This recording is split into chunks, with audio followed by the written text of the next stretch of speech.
ലോകരാഷ്ട്രീയത്തിന്റെ ശക്തി കേന്ദ്രങ്ങൾ ഇന്ന് വലിയൊരു പരിവർത്തനത്തിന് സാക്ഷ്യം വഹിച്ചുകൊണ്ടിരിക്കുകയാണ്. പതിറ്റാണ്ടുകളായി ലോകം അടക്കി ഭരിച്ചിരുന്ന അമേരിക്കൻ സൈനിക മേധാവിത്വത്തിന് കടുത്ത വെല്ലുവിളി ഉയർത്തിക്കൊണ്ട് ഏഷ്യയിൽ നിന്നും ചൈന എന്ന ഡ്രാഗൺ കരുത്തുറ്റ രീതിയിൽ വിശ്വരൂപം പ്രാപിച്ചിരിക്കുന്നു.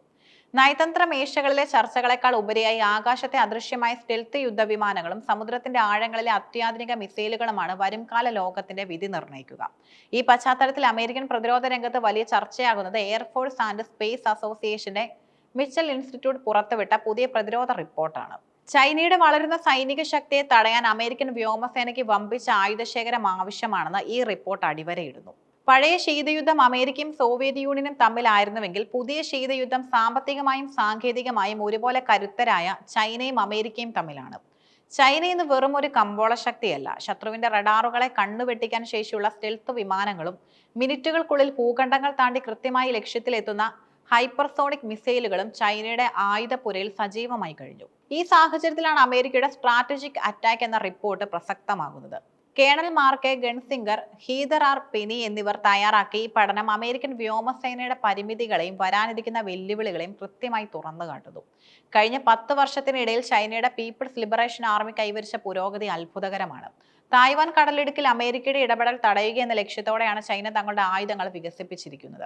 ഇതിനെ A2-AD എന്നാണ് പ്രതിരോധ വിദഗ്ധർ വിളിക്കുന്നത്. അതായത് ഒരു യുദ്ധമുണ്ടായാൽ അമേരിക്കൻ കപ്പലുകൾക്കോ വിമാനങ്ങൾക്കോ ചൈനയുടെ തീരത്തോ തായ്വാന്റെ അടുത്തോ എത്താതിരിക്കാൻ ആവശ്യമായ മിസൈൽ പ്രതിരോധ കവചം ചൈന തീർത്തിട്ടുണ്ട്. DF-21D പോലുള്ള കപ്പൽ വേട്ടക്കാരൻ മിസൈലുകൾ അമേരിക്കയുടെ അഭിമാനമായ വിമാനവാഹിനി കപ്പലുകൾക്ക് പോലും ഭീഷണിയാണ്.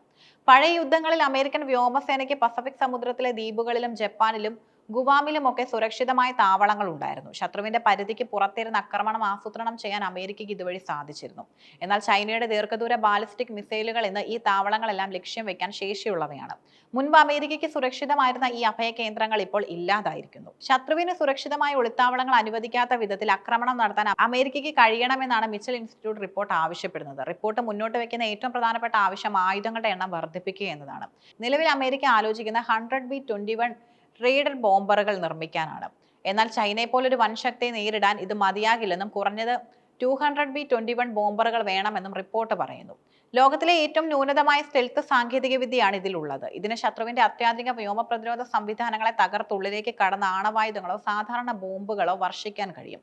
ദീർഘദൂര യാത്ര ചെയ്യാനുള്ള ഇതിന്റെ ശേഷി അമേരിക്കയ്ക്ക് തങ്ങളുടെ പസഫിക് താവളങ്ങളിൽ നിന്ന് മാറി നിന്ന് പോലും ആക്രമണം നടത്താൻ സാഹചര്യം ഒരുക്കുന്നു. ഭാവിയിലെ വ്യോമാധിപത്യത്തിനായി അമേരിക്ക വികസിപ്പിക്കുന്ന നെക്സ്റ്റ് ജനറേഷൻ എയർ ഡൊമിനൻസ് പദ്ധതിയുടെ ഭാഗമാണിത്. ഇത് വെറും ഒരു യുദ്ധവിമാനമല്ല. ആർട്ടിഫിഷ്യൽ ഇന്റലിജൻസ് ഉപയോഗിച്ച് പ്രവർത്തിക്കുന്ന തന്നോടൊപ്പം പറക്കുന്ന നിരവധി ഡ്രോണുകളെ നിയന്ത്രിക്കാൻ ശേഷിയുള്ള ഒരു സിസ്റ്റമാണ്. ശത്രുവിന്റെ വിമാനങ്ങളെയും മിസൈലുകളെയും തിരിച്ചറിഞ്ഞ് തകർക്കാൻ ഇതിന് അപാരമായ ശേഷിയുണ്ട്. 185 F-47 വിമാനങ്ങളെങ്കിലും ഉണ്ടെങ്കിൽ മാത്രമേ ചൈനീസ് വ്യോമസേനയെ ഫലപ്രദമായി നേരിടാൻ അമേരിക്കയ്ക്ക് കഴിയൂ. ചൈനയുമായി ഒരു വലിയ യുദ്ധം സംഭവിക്കുകയാണെങ്കിൽ അത് ദിവസങ്ങളോ മാസങ്ങളോ നീണ്ടു നിൽക്കാം. അത്തരമൊരു പോരാട്ടത്തിൽ ധാരാളം വിമാനങ്ങൾ നഷ്ടപ്പെടാൻ സാധ്യതയുണ്ട്. കുറഞ്ഞ എണ്ണം വിമാനങ്ങൾ മാത്രമാണ് കയ്യിലുള്ളതെങ്കിൽ തുടക്കത്തിൽ തന്നെ ഉണ്ടാകുന്ന വിമാനനഷ്ടം അമേരിക്കയെ പ്രതിരോധത്തിലാക്കും. അതിനാൽ തന്നെ യുദ്ധം ചെയ്യാൻ ആവശ്യമായതിനേക്കാൾ കൂടുതൽ വിമാനങ്ങൾ സജ്ജമായിരിക്കണം. പൈലറ്റുമാരുടെ പരിശീലനം, വിമാനങ്ങളുടെ അറ്റകുറ്റപ്പണി, സ്പെയർ പാർട്സുകളുടെ ലഭ്യത എന്നിവയിൽ വൻ നിക്ഷേപം ആവശ്യമാണെന്ന് ഗൺസിംഗറും പെന്നിയും ഓർമ്മിപ്പിക്കുന്നു. അമേരിക്കയും ചൈനയും തമ്മിലുള്ള ഈ ആയുധ മത്സരം ദക്ഷിണേന്ത്യൻ രാജ്യങ്ങളെ ബാധിക്കും. ചൈനയുടെ സൈനിക വളർച്ച പ്രതിരോധിക്കാൻ അമേരിക്ക സഖ്യകക്ഷികളും കൂടുതൽ സഹകരിക്കേണ്ടി വരും. ചൈനയുടെ പക്കലുള്ള മിസൈലുകളും ബോംബറുകളും വർദ്ധിപ്പിക്കുന്നത് ഇന്ത്യയുടെ അതിർത്തി സുരക്ഷയും സമുദ്ര വ്യാപാരത്തെയും ബാധിക്കാനിടയുണ്ട്. മിച്ചൽ ഇൻസ്റ്റിറ്റ്യൂട്ടിന്റെ ഈ റിപ്പോർട്ട് അമേരിക്കൻ സർക്കാരിനും പെറ്റഗണിനും നൽകുന്ന ഒരു കടുത്ത മുന്നറിയിപ്പാണ്. നമ്മൾ ഒരുക്കമല്ലെങ്കിൽ നമുക്ക് പിടിച്ചു നിൽക്കാനാവില്ല എന്ന യാഥാർത്ഥ്യം റിപ്പോർട്ട് തുറന്നു പറയുന്നു. 200B-21 ബോംബറുകളും 185 F-47 വിമാനങ്ങളും എന്നത് കേവലം അക്കങ്ങളല്ല, മറിച്ച് വരാനിരിക്കുന്ന ഒരു ആഗോള യുദ്ധത്തിന്റെ ഭീകരതയാണ് മുൻകൂട്ടി കണ്ടു നടത്തുന്ന തയ്യാറെടുപ്പുകളാണ്.